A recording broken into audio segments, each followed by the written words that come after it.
शिकायत नहीं करनी, ठाकुर जी से कोई शिकायत नहीं। चाहे जैसी स्थिति मिली हो, प्रहलाद जी ने कभी कोई शिकायत की हो ठाकुर जी से? नहीं, शिकायत किसी भक्त ने नहीं की। वो तो व्याज स्तुति होती है कि हम ठाकुर जी से थोड़ी, जब प्रेम बहुत कर लिया जाता है ना तो नोक झोंक करी जाती है। अगर भक्तिमती मीराबाई का कोई ऐसा पद है जहां वो ठाकुर जी से लड़ रही हैं या शिकायत कर रही हैं, तो इसका मतलब उन्होंने पहले बहुत प्रेम किया है ठाकुर जी से, इसलिए प्रेम की एक चरम स्थिति आती है तो शिकायत नहीं, थोड़ा सा प्रेमी के साथ में थोड़ी नोक झोंक हो जाती है और वो प्रेम का स्वरूप है। पर प्रहलाद जी ने कोई शिकायत नहीं की। हे नाथ, मैं कैसे आपको बच सकता हूं? मैं तो राक्षस हूं, मैं आपको कैसे बच सकता हूं? मेरे पिता ही विपरीत हैं, मेरे भाई विपरीत हैं, मेरा परिवार विपरीत है।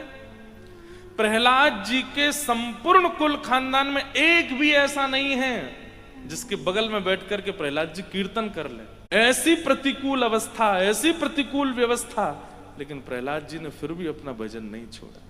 कभी कभी हम लोग उन पे बहुत तरस आ जाता है हमको कि अरे बताओ, इनका तो ऐसा सब परिवार कुल है, फिर भी ये भजन नहीं छोड़ते, कथा सुनना नहीं छोड़ते। श्री प्रहलाद जी महाराज को देखिए ना, कभी कोई शिकायत नहीं की उन्होंने। विपरीत अवस्था, मैं कहा करता हूं, नाविक वो अच्छा नहीं जो अनुकूल धारा में नाव चला दे, नाविक तो वो अच्छा जो प्रतिकूल धारा में नाव को संभाल ले। और श्री प्रहलाद जी उस भक्ति में। अब देखो, प्रहलाद जी से एक दो चीजें सीखिए। पहली बात, शिकायत नहीं कि ठाकुर जी आपने, मैं क्या करूं, आपने मुझे ऐसा बनाया, आपने मेरा परिवार कुल खानदान सब ऐसा कर दिया, मैं कैसे भजन करूं? नहीं, कोई शिकायत नहीं। प्रहलाद जी महाराज नित्य अपने पिताजी को प्रणाम करते हैं, नित्य अपने भाई बंधुओं को वंदन करते हैं। और भागवत जी में वर्णन है कि श्री प्रहलाद जी महाराज दानव विश्वविद्यालय पढ़ने गए, वहां जाकर के दानवी विद्या भी सीखते हैं, लेकिन इन सब के बाद भी प्रहलाद जी के चित्त पर कोई असर नहीं हुआ। चित्त तो हरि का ही है।